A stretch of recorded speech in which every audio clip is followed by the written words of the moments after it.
Bonjour, bonjour à tous. Alors, c'est un programme autour de 4 questions, comme à notre habitude. Les 4 questions que je verrai ce jour sont les 4 questions suivantes. Première question, comment réagir à une décision d'expropriation si un particulier, que ce soit un particulier ou une entreprise, devait faire l'objet d'une décision d'expropriation?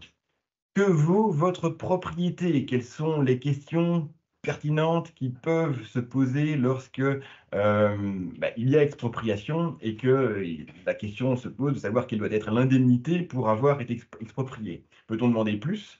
Est-on suffisamment indemnisé?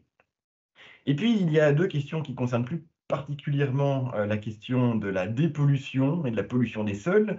Que se passe-t-il si le terrain exproprié est pollué? Qui doit prendre en charge les frais de dépollution du terrain exproprié, l'autorité publique ou l'exproprié? Et comment évaluer le montant de ces frais de dépollution?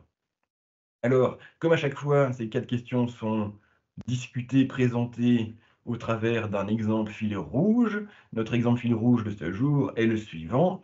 C'est l'hypothèse d'une société que nous appellerons Fonderie Coke, qui est propriétaire d'un site industriel en déshérence. C'est un ancien site de four à coke et le sol est pollué par cette pollution ancienne. Les activités sont encore effectives sur le site, mais à vrai dire, le site est un petit peu en déshérence. La production de coke en région wallonne n'a plus vraiment le vent en poupe.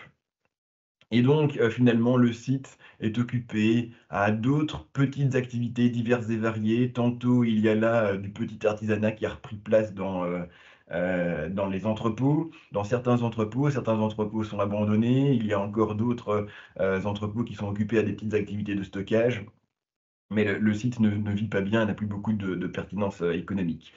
Dans l'intervalle, le centre-ville s'est étendu jusqu'aux fonderies, hein, le centre-ville a cru et puis, c'est de plus en plus des résidences qui sont à proximité du site et à ce stade, la commune a l'intention de, réaffecter ce site qui est, hem, actuellement, en déshérence et éventuellement plutôt pour, procéder à une réaffectation résidentielle. Je vois qu'il y a des gens qui, envoient des messages en capital. Je vais regarder un instant de quoi il s'agit, pour comme pour signaler il y a un écho qui nuit à la qualité de l'écoute. Ah zut! Vous m'envoyez navré. Je vais essayer de mettre mes écouteurs et vous allez me dire tout de suite si ça résout le problème technique.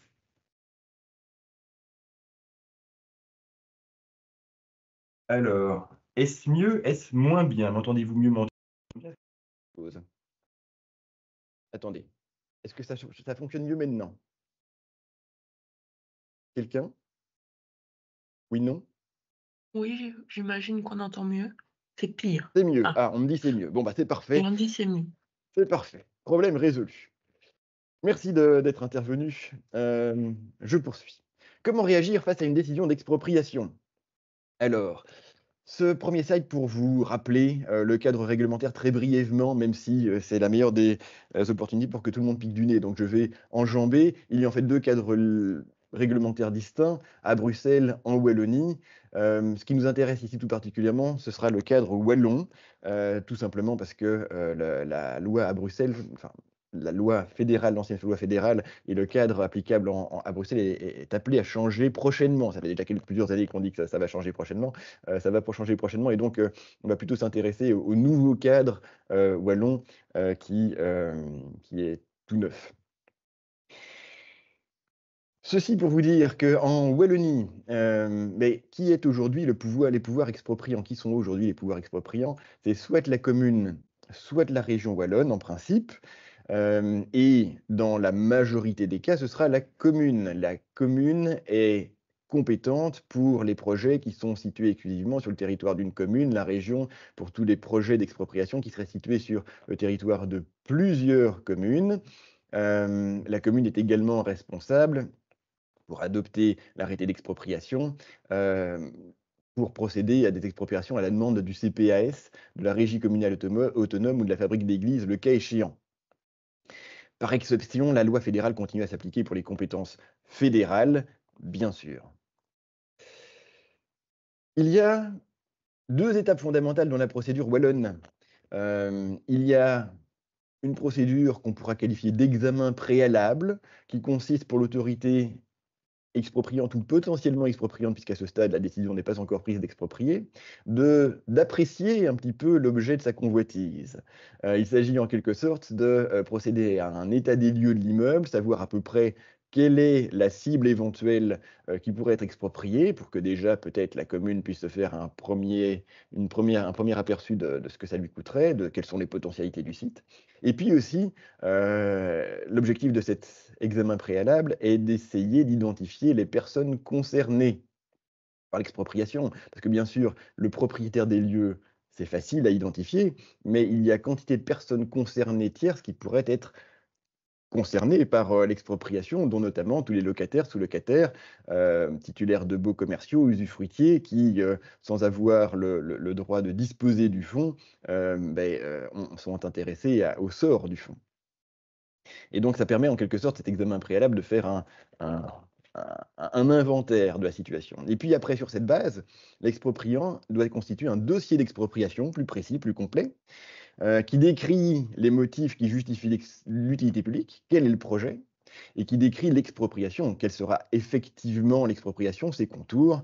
Et donc il faut ici mettre au point un périmètre d'expropriation et définir les emprises par rapport au cadastre.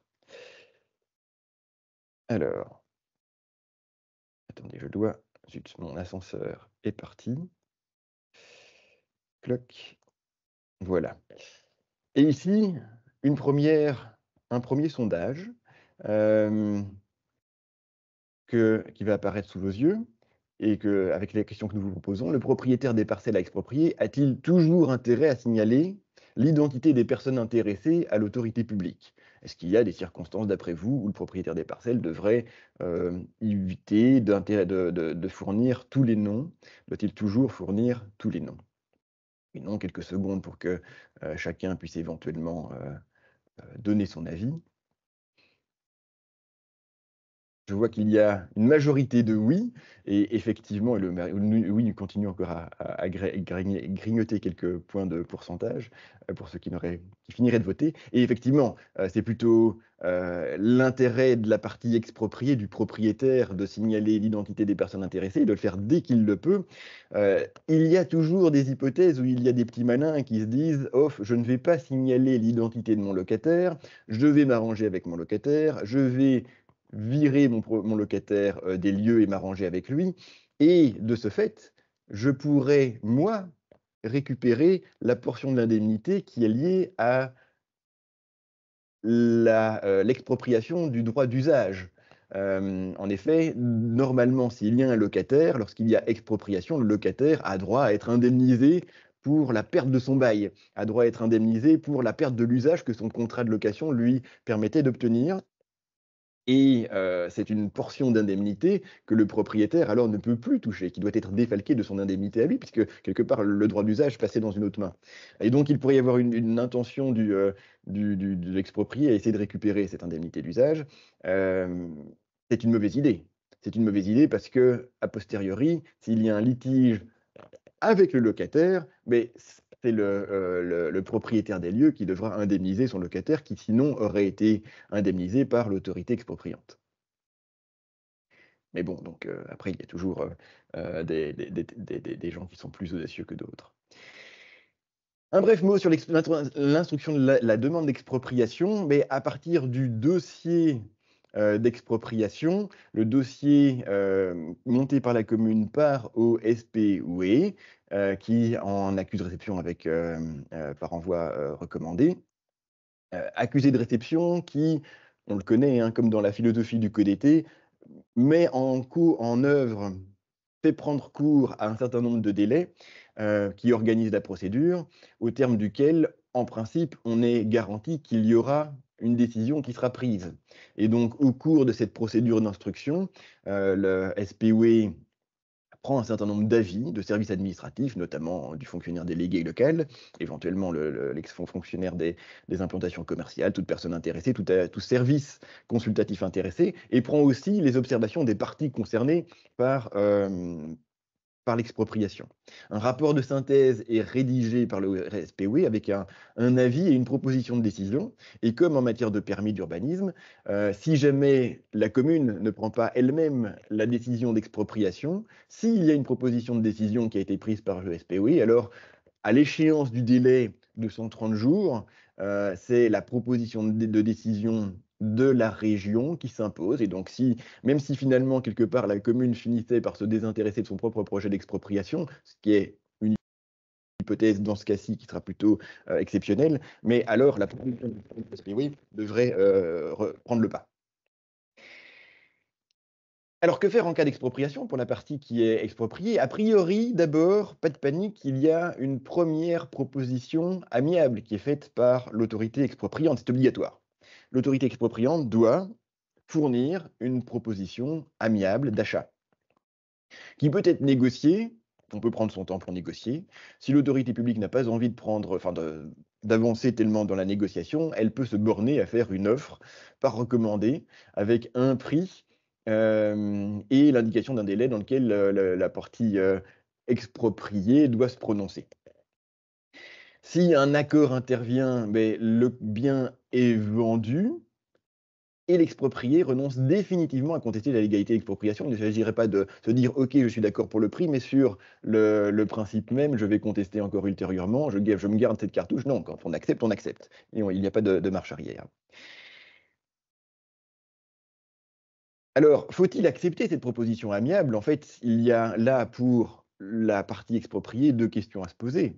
C'est est-ce que cette personne est convaincue de la légalité de son expropriation? Au final, est-ce qu'il y a des bonnes raisons de contester? Et on va revenir à ça dans un instant. Et puis, indépendamment de la contestation du principe même de l'expropriation, est-ce qu'il y a une indemnisation suffisante qui a été offerte pour le bien qui est visé par l'expropriation? C'est les 2 questions qu'il faut se poser. Et en ce qui concerne la question de la légalité de l'expropriation, de son opportunité, est-ce qu'il y a moyen de contester le principe même de l'expropriation? On retrouve ici l'utilité de la procédure d'instruction. C'est dans la procédure d'instruction, dans les avis des différents services de l'administration, que l'exproprié pourra éventuellement trouver des contre-arguments pour contester l'expropriation. Il peut y avoir bien sûr des arguments juridiques éventuellement, mais il y a aussi des arguments sur l'opportunité de l'expropriation elle-même. Est-ce que d'autres services font valoir qu'il est totalement aberrant d'exproprier à cet endroit-là pour ce projet-là, alors qu'il y aurait d'autres disponibilités ailleurs? Alors, si jamais il y a... Excusez-moi, je vais trop vite dans mes slides. Non, je suis bien. Si jamais il y a contestation... C'est pas que je vais trop vite dans mes slides, c'est que mes slides sont intervertis, excusez-moi. Comment contester l'illégalité, la légalité de l'expropriation? Eh bien, on pourrait faire une typologie des causes d'illégalité éventuelles. Il faut voir d'abord, est-ce qu'il y a une illégalité dans le dossier qui peut avoir une influence sur le sens de la décision prise par opposition à une illégalité accessoire. Éventuellement, si une illégalité accessoire, si on se rend compte à la lecture de la décision d'expropriation que un avis d'un service qui avait été demandé n'a pas été remis ou n'a pas été lu par l'autorité expropriante.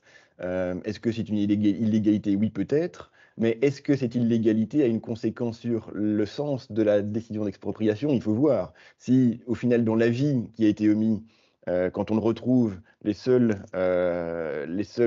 considérations qui avaient été émises par le service consultatif sont des considérations qui avaient été émises par quelqu'un d'autre, l'autorité expropriante était au courant des informations en question, et cette illégalité n'a pas de conséquence sur sa prise de décision. Donc il faut regarder, est-ce qu'il y a une illégalité qui a une influence sur le sens de la décision prise, et notamment sur éventuellement la décision d'identifier une utilité publique déterminée. Et puis, est-ce que la cause d'utilité publique est effectivement alléguée, est effectivement une cause d'utilité publique? Par exemple, alors là, dans la jurisprudence, on discute souvent des questions telles que Qu'en est-il de la création d'un parking? Est-ce que c'est une cause d'utilité publique de créer un parking?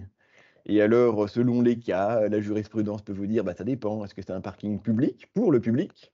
Ou bien est-ce que c'est un parking payant pour lequel on va mettre une société, de gestion de parking qui va, agir de manière purement commerciale? Et éventuellement, même si on fait payer le parking, est-ce que ce parking est justifié par, des véritables besoins de mobilité? Est-ce qu'il va répondre à des besoins de mobilité clairement établis? Ce qui permet d'influencer, la conclusion, cause d'utilité publique ou pas. De la même manière, qu'en est-il en ce qui concerne un projet de promotion immobilière? Est-ce qu'un projet de promotion immobilière pour faire du résidentiel est vraiment une cause d'utilité publique? Alors ça dépend peut-être, on peut encore discuter, qu'en est-il si, les résidences sont des résidences, sociales? C'est sans doute plus le cas. Qu'en est-il si, il s'agit de faire de la requalification d'un chancre industriel pollué? C'est peut-être aussi le cas et donc, finalement après on se dirige certes vers un projet immobilier, mais ce n'est pas il y a aussi une cause, de dépollution sous-jacente qui peut justifier le projet et puis finalement une fois qu'on aura dépollué, on fera du résidentiel parce que c'était, ce qui, l'aménagement des lieux qui s'imposait. Hem, on peut aussi regarder si l'illégalité affecte la compétence de l'auteur de l'acte. Effectivement, si au final, l'illégalité, c'est que c'est, la région qui s'est prononcée alors que ça aurait dû être l'autorité communale, c'est un problème. On peut, essayer d'examiner aussi si l'illégalité a privé les intéressés, les expropriés d'une garantie, telle que, notamment, hem une absence de convocation qui aurait eu pour effet de les priver du droit de faire valoir leurs observations dans le cadre de la prise de décision. Et puis finalement, les observations n'ont pas pu être formulées et donc quelque part l'autorité publique n'était pas suffisamment informée et donc, on peut supposer que la décision aurait été dans un autre sens. Ce sont le type d'illégalité qu'il faut, examiner pour voir si, il est possible de s'opposer à l'expropriation. Et puis je remonte en arrière brièvement pour, en arriver au dernier point d'examen de la procédure et des, possibilités de contester, l'expropriation. Si jamais l'exproprié n'est pas satisfait, n'est pas d'accord avec, l'expropriation, il peut ne pas accepter, l'offre amiable qui lui est faite. La procédure alors se judiciarise, on arrive alors devant le tribunal, et il faut ici souligner l'importance pour la partie expropriée de se manifester dès le début de la procédure. C'est Il y a une volonté dans la procédure actuelle de faire en sorte que s'il y a des objections quant au principe même de l'expropriation, elles doivent être vidées le plus vite possible et quelque part on limite au maximum les possibilités pour que l'exproprié puisse formuler ses objections. Et donc, s'il y a des objections au principe même de l'expropriation, pas de l'indemnité, hein, le principe même, il faut qu'elles soient formulées dès le début, lors de la comparution des lieux. À défaut, les parties expropriées ne peuvent plus s'opposer au principe même de l'expropriation.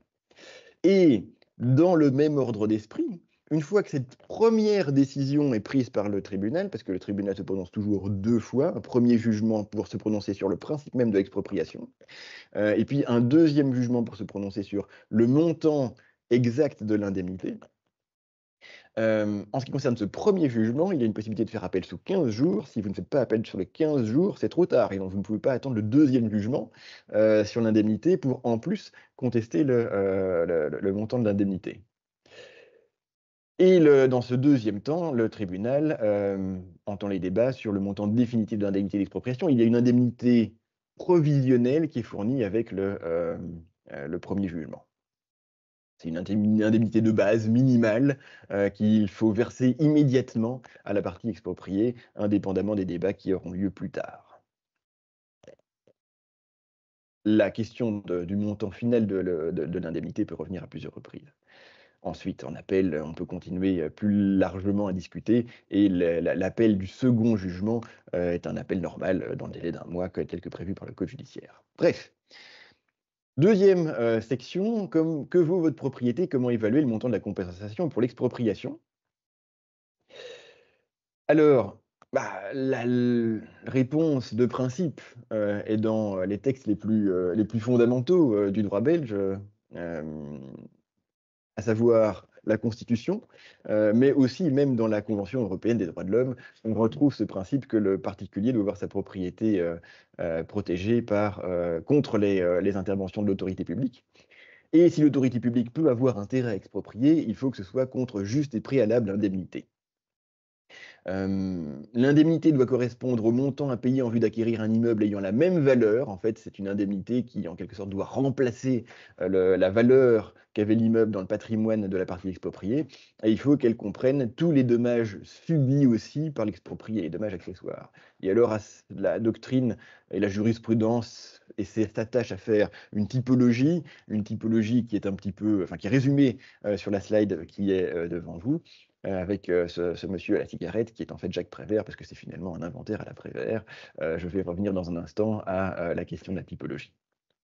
Le poste principal des indemnités à verser est le poste de valeur vénale de l'immeuble exproprié. Il s'agit surtout de remplacer la valeur de l'immeuble.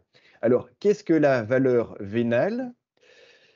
La valeur vénale est constituée de la pleine contre-valeur de l'immeuble exproprié, la valeur actuelle et la valeur d'avenir. Alors on me dit qu'il y a à nouveau un problème d'écho, mais le problème d'écho n'est peut-être pas tant un problème d'écho que des gens qui rentrent et qui sortent de mon bureau, mais qui sont partis. Donc ça devrait aller mieux, j'espère.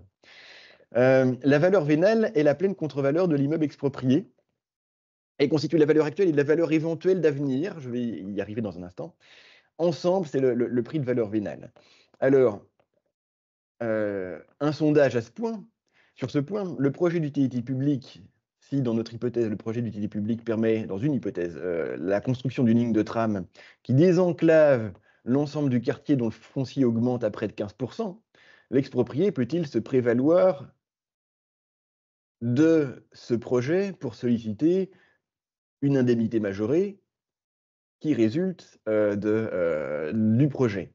Finalement, on vous exproprie, il y a lié à ce projet, lié aux retombées de subventions, une plus-value qui bénéficie à tout le monde. Est-ce que vous pouvez en bénéficier, vous aussi, en tant que partie expropriée? Oui, non, quelques secondes pour que chacun puisse se prononcer. Oui, alors, pour les résultats qui s'affichent, on est à du 50-50, ça remonte, ça redescend, oui, non. Pour le moment, c'est le non qui l'emporte, c'est le non qui l'emporterait.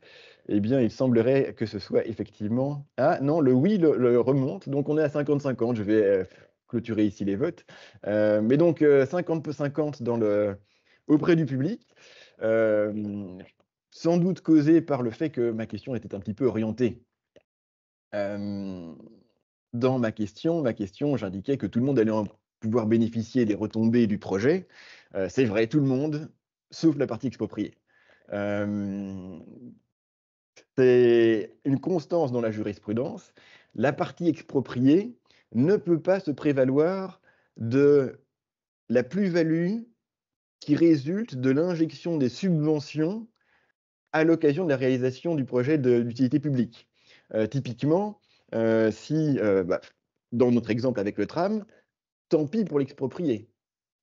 Tant pis pour l'exproprié, tout le monde en bénéficiera, sauf lui. Alors c'est un petit peu injuste, effectivement, mais la logique est la suivante, c'est que tous les autres, l'autorité publique ne peut pas capter la plus-value qui résulte de ses propres investissements, mais sinon, l'autorité publique bénéficie de ses propres investissements. Ce ne sont pas les parties expropriées qui doivent en bénéficier. En fait, pour le dire encore autrement, dans la jurisprudence, il est clair, la valeur de l'immeuble doit être déterminée au jour de l'expropriation, voire même à la veille de l'expropriation.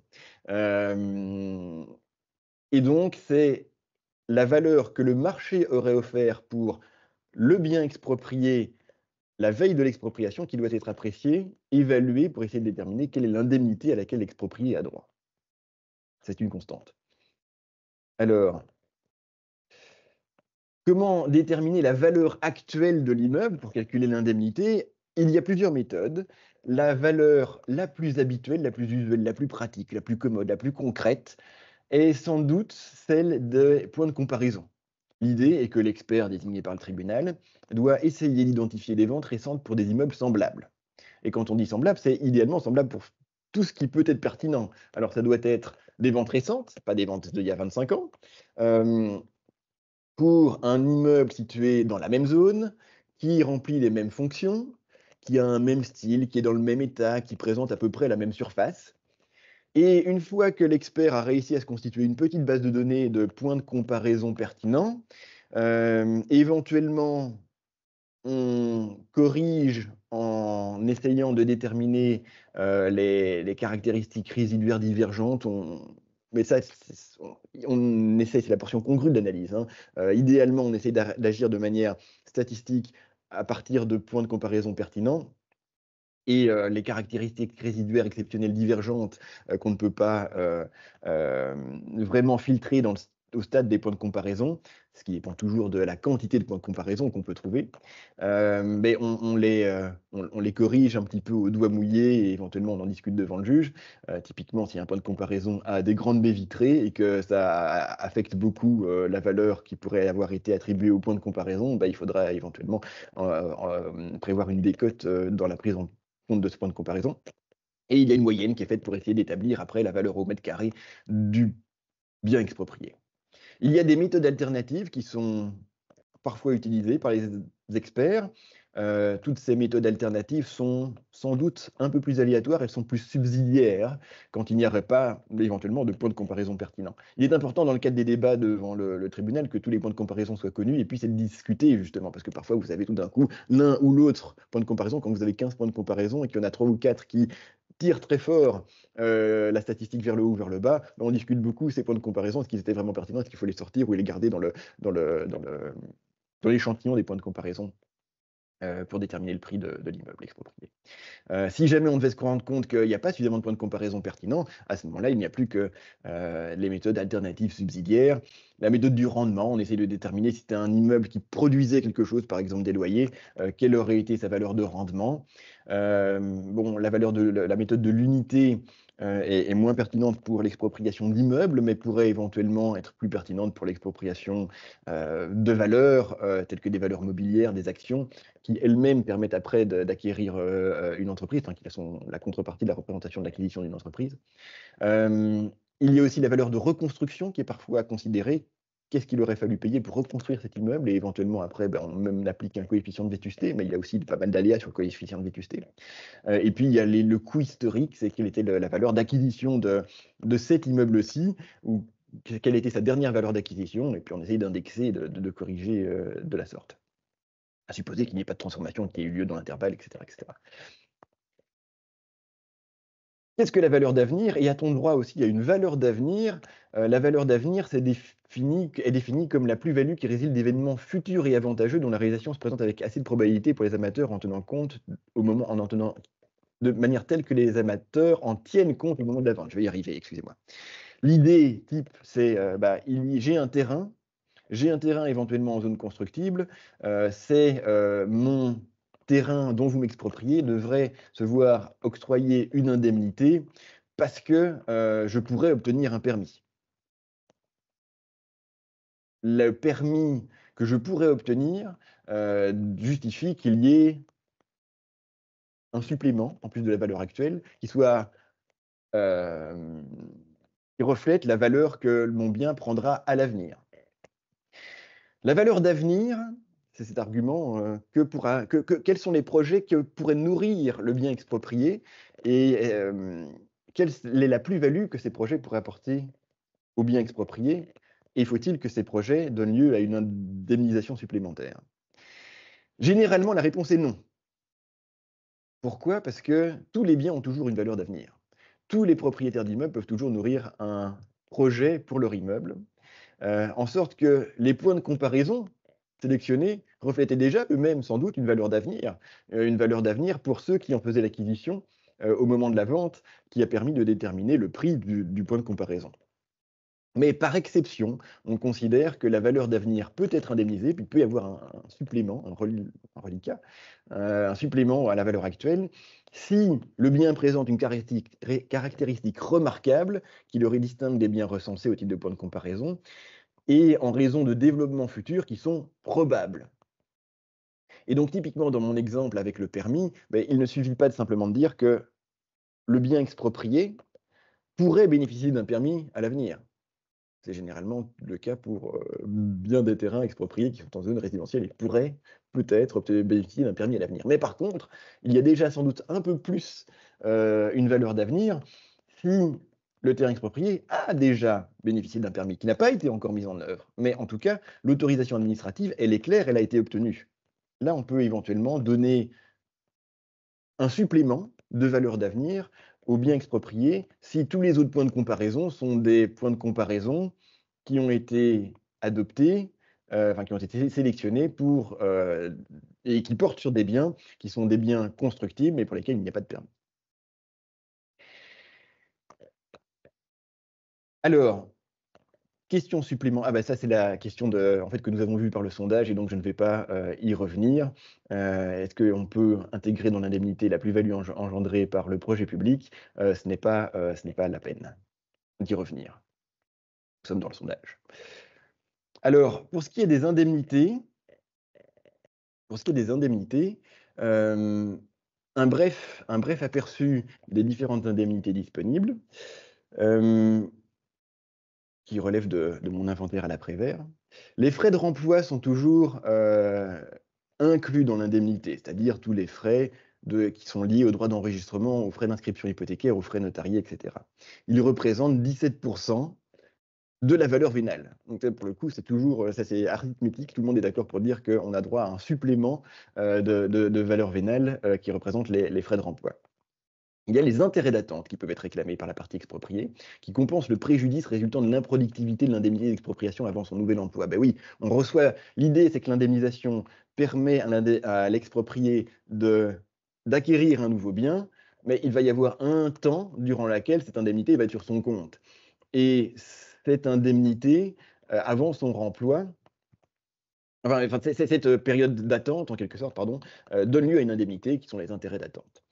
Il y a éventuellement indemnisation de la valeur de convenance, si le bien avait une valeur toute particulière pour le propriétaire en raison des avantages particuliers qu'il en retire. Par exemple, si l'immeuble exproprié, c'est l'immeuble à proximité de l'école avec les enfants, bah oui, si après il faut déménager et puis que tous les matins il faut se lever tôt pour mettre ses chaussures, bah, ça peut éventuellement être indemnisé. La valeur d'affection, alors évidemment, là aussi, on est dans l'appréciation en équité par le juge, la valeur d'affection que l'exproprié pouvait accorder au bien exproprié peut être indemnisée. Typiquement, on perd la maison de vacances de famille, on perd un vieux manoir qui est dans la famille depuis des générations.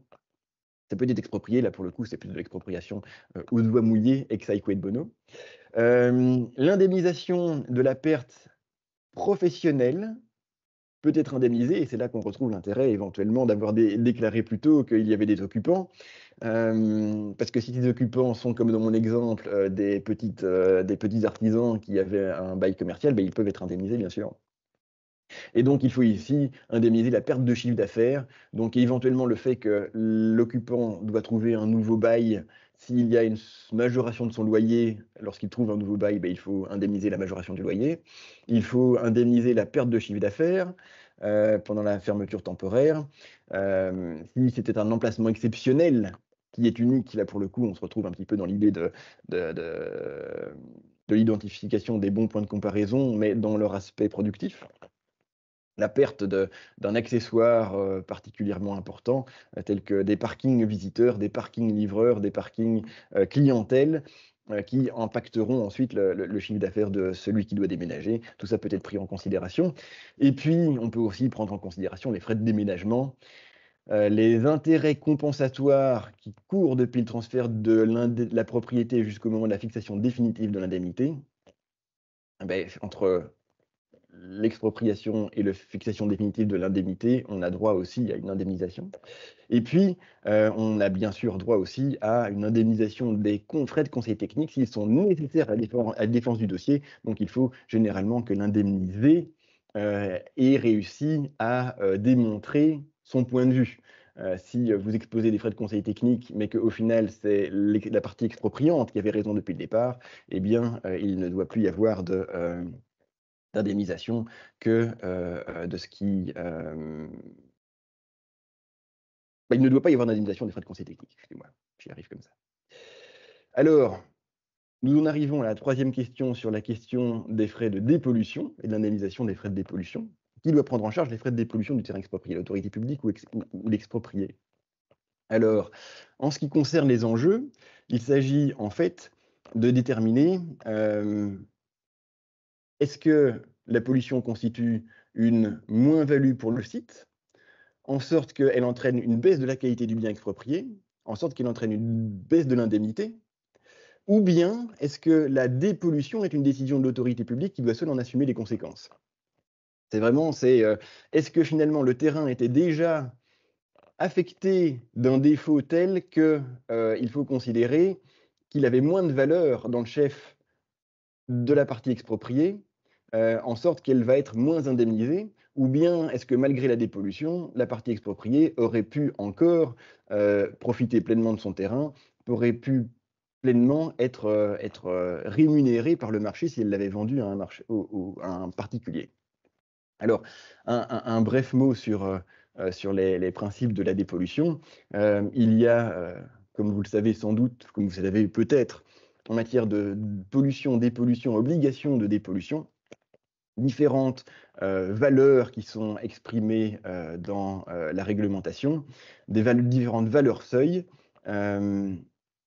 qui, affectent l'obligation de dépollution. Typiquement, la réglementation considère, la valeur seuil pour les risques à la santé humaine, pour les risques pour les écosystèmes, pour les risques pour les eaux souterraines. Et la réglementation apprécie également, l'obligation de dépollution en fonction de l'affectation qui est donnée au terrain. Est-ce que finalement le terrain se voit affecté d'une affectation industrielle ou agricole, par exemple? Effectivement, on peut être plus laxiste dans, la pollution du sol lorsque celui-ci est affecté à une industrie lourde que lorsqu'il est affecté à de la production de blé. Toute dépollution n'entraîne pas l'obligation de dépollution, c'est important de le préciser pour après apprécier, l'indemnisation, du bien. Le décret seul distingue la pollution nouvelle de la pollution historique, avec une date charnière qui est fixée au 30 avril 2007.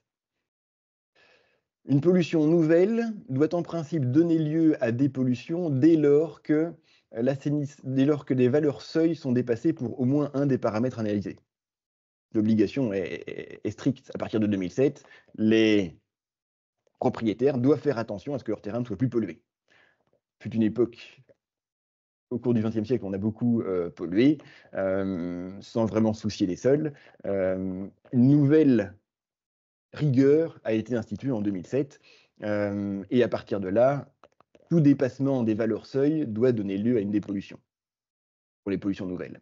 Pour toutes les pollutions historiques, en fait, on est plus laxiste, parce qu'on ne va pas retourner ipso facto toute la Wallonie sans juste motif, pour tout nettoyer. Et donc, la pollution historique ne doit être dépolluée que lorsque celle-ci constitue une menace grave aux réserves en eau potabilisable, une menace grave pour la santé et la sécurité de l'homme ou la qualité de l'environnement. Le seuil est plus bas. Alors sur tous ces points, la Cour constitutionnelle a très clairement indiqué que si le bien était pollué, il devait en principe donner lieu à baisse de l'indemnité. En quelque sorte, la valeur de marché du bien est réduite. Mais en 2000, alors c'est un petit peu petit, en 2016, elle est venue préciser avec une couche supplémentaire de subtilité, sa jurisprudence précédente pour distinguer selon que l'exproprié avait lui-même généré la pollution ou pas. En principe, pour apprécier la valeur du bien exproprié, on examine s'il est pollué ou pas. S'il est pollué, même le marché aurait attribué une moindre valeur au bien qui était ainsi abîmé, en sorte que l'indemnisation d'expropriation devait être moindre, et donc que le bien devait faire l'objet de l'indemnisation devait faire l'objet de moins-values, de calcul des moins-values liées à la dépollution. Mais en 2014, la Cour constitutionnelle précise qu'il faut distinguer selon l'origine de la pollution. Si l'exproprié a généré la pollution, alors bien sûr, là pour le coup, il doit subir lui-même toutes les moins-values qui sont liées à la pollution qu'il a causée. Mais si l'exproprié n'a pas généré la pollution et qu'il n'est pas tenu à l'obligation d'assainissement, le tribunal qui a à se prononcer sur l'indemnité ne doit pas déduire les frais de traitement de la pollution du sol. La déduction, cette déduction, nous dit la Cour constitutionnelle, aurait pour conséquence que l'exproprié devrait supporter définitivement les coûts de traitement et de son terrain, sans pouvoir exercer une action récursoire, et ce serait injuste. En d'autres termes, en principe, si vous êtes propriétaire d'un fonds, que ce fonds finit par être pollué, mais qu'il y a une personne clairement identifiable qui est à l'origine de la pollution, vous pouvez, en tant que propriétaire du sol, vous retourner contre le responsable de la pollution pour qu'il vous indemnise et qu'avec cette indemnité, éventuellement, soit vous vous contentiez de l'indemnité, soit qu'avec cette indemnité, vous dépolluiez votre sol en sorte que finalement, votre terrain reprend sa pleine valeur. L'expropriation, nous dit la Cour constitutionnelle, ne veut pas avoir pour effet de priver la partie expropriée de son action récursoire contre le responsable de l'expropriation. Et donc, si elle le prive effectivement de son action récursoire, alors il ne peut pas y avoir de moins-value qui sont prises en compte dans le calcul de l'indemnisation que la partie expropriante doit exproprier. Dans ces circonstances, si l'expropriation a pour effet de priver la partie expropriée de son action récursoire contre l'action récursoire qui est attachée à la propriété du bien, si elle a pour effet de le priver de son action récursoire à l'égard du responsable de la pollution, alors il faut le compenser. Il faut le compenser en lui versant une pleine et entière indemnité qui n'inclut pas les moins-values liées à la dépollution. Alors évidemment, dans ce genre de cas, on se retrouve à se poser 1000 questions, notamment sur le point de savoir est-ce que la partie expropriée aurait pu encore agir contre un tiers pour récupérer une indemnité pour la pollution qui a été causée par ce tiers? Est-ce qu'il avait effectivement, l'exproprié, une action récursoire contre un tiers? Si, par exemple, le responsable de la pollution est inconnu, si le responsable de la pollution est failli, a disparu, si l'action récursoire est prescrite, alors sans doute faut-il arriver à la conclusion que la partie expropriée n'avait pas de recours contre un tiers, aurait dû elle-même subir les conséquences de la pollution, elle ne pouvait se retourner contre personne d'autre, et donc, puisqu'elle devait elle-même subir les conséquences de la pollution de son terrain, il n'appartient pas au pouvoir public de compenser cet état de fait, et le pouvoir public peut, au moment du calcul de l'indemnisation, inclure les moins-values qui sont liées à la pollution du terrain. C'est une gymnastique intellectuelle un peu subtile. Et par ailleurs, ce que je vous indique ici, c'est ce que une partie de la doctrine comprend à la lecture de l'arrêt de la Cour constitutionnelle de 2016. Ça demande encore à être confirmé par la jurisprudence pour bonne part, parce que tous ces principes n'ont pas encore été mis en œuvre. Et puis, quatrième question, comment apprécier le niveau des frais de dépollution, l'étendue des frais de dépollution? Faut-il dépolluer peu ou beaucoup? Car le niveau de dépollution dépend du projet à réaliser et les exigences de dépollution dépendent de l'affectation du fonds. J'ai reproduit ici sur vos slides un extrait des annexes du décret seul, et vous pouvez, à la lecture de cette annexe, vous apercevoir très rapidement que les obligations, les normes, les seuils varient en fonction des types d'usages, comme je vous l'indiquais, et que les seuils, l'exigence de pureté et de dépollution du terrain sont plus élevés pour les types 1, 2, 3 que pour les types 4, 5. Il faut plus dépolluer quand on est confronté à un terrain qui est destiné à un usage agricole, ou un usage de zone naturelle que lorsqu'on est confronté à une affectation résidentielle. Tout le monde le comprend. Mais donc, l'indemnité doit elle-même être calculée en fonction du projet à réaliser sur le site. C'est inévitable, c'est en quelque sorte le fait la poule. Pour déterminer le montant de l'indemnité, il faut essayer de se poser la question de savoir quel était le projet à réaliser sur le site, mais alors on se pose la question de savoir quel est le projet à réaliser sur le site. Est-ce que c'est nécessairement celui qui est entrevu, envisagé par l'autorité publique?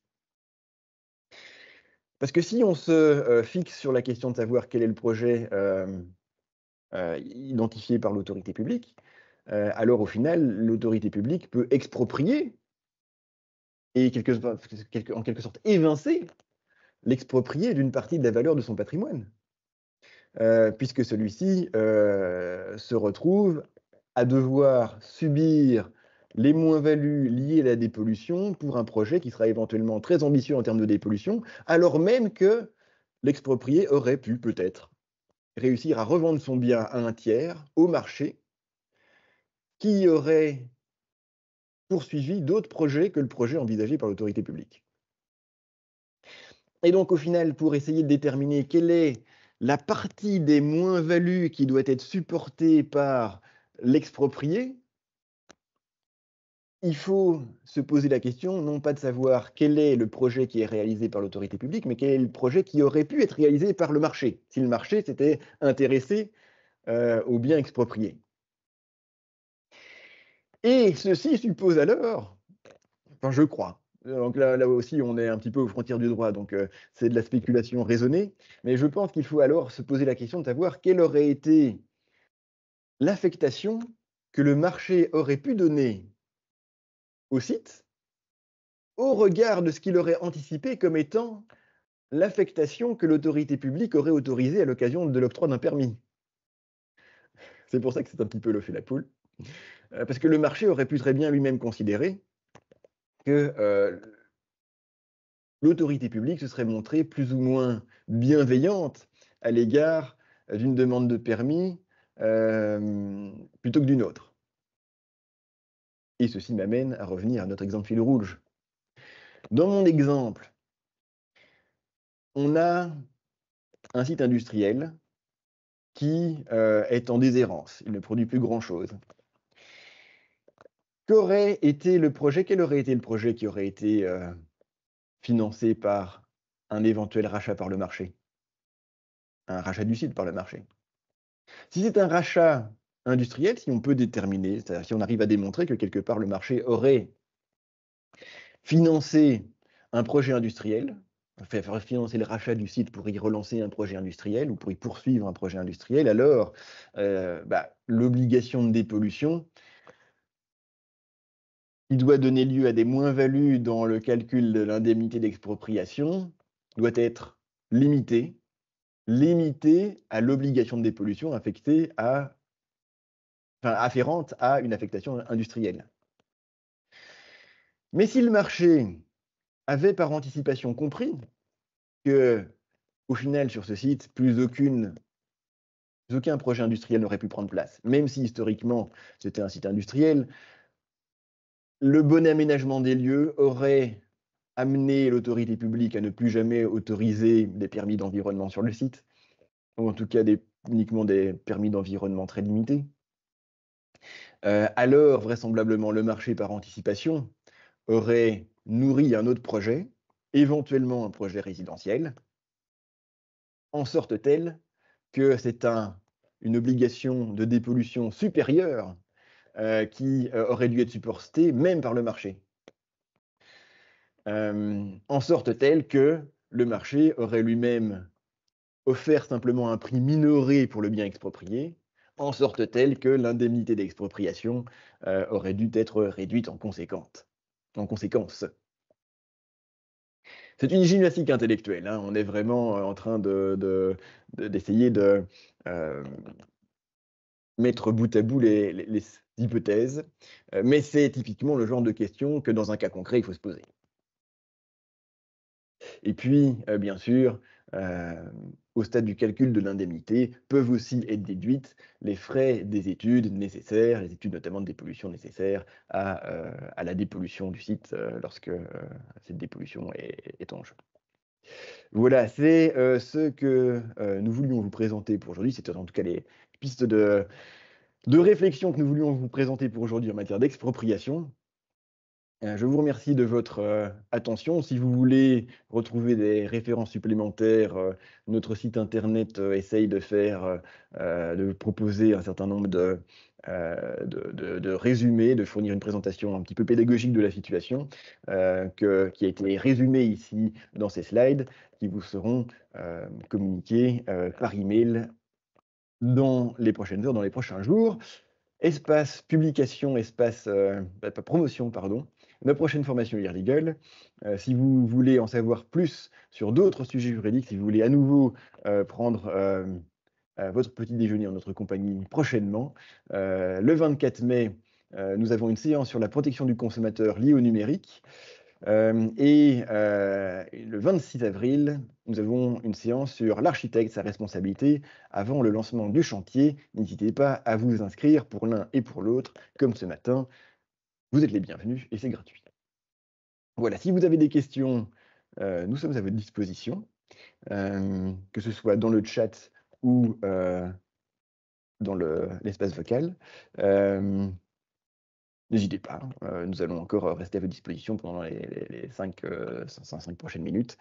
Sinon, n'hésitez pas aussi à nous faire suivre vos éventuelles questions par email, si vous deviez préférer l'intimité d'un échange écrit, épistolaire, plutôt que la publicité d'une chambre d'échange par Teams. Ah, je ne sais pas si vous voulez intervenir, il faut ouvrir votre micro. Je ne sais pas si quelqu'un veut intervenir par le micro, mais il faut penser à ouvrir le micro. Très bien. Une fois, 2 fois, 3 fois. Si tout le monde est satisfait, eh bien, je vous remercie de vos remerciements et je vous souhaite une bonne journée et à très bientôt.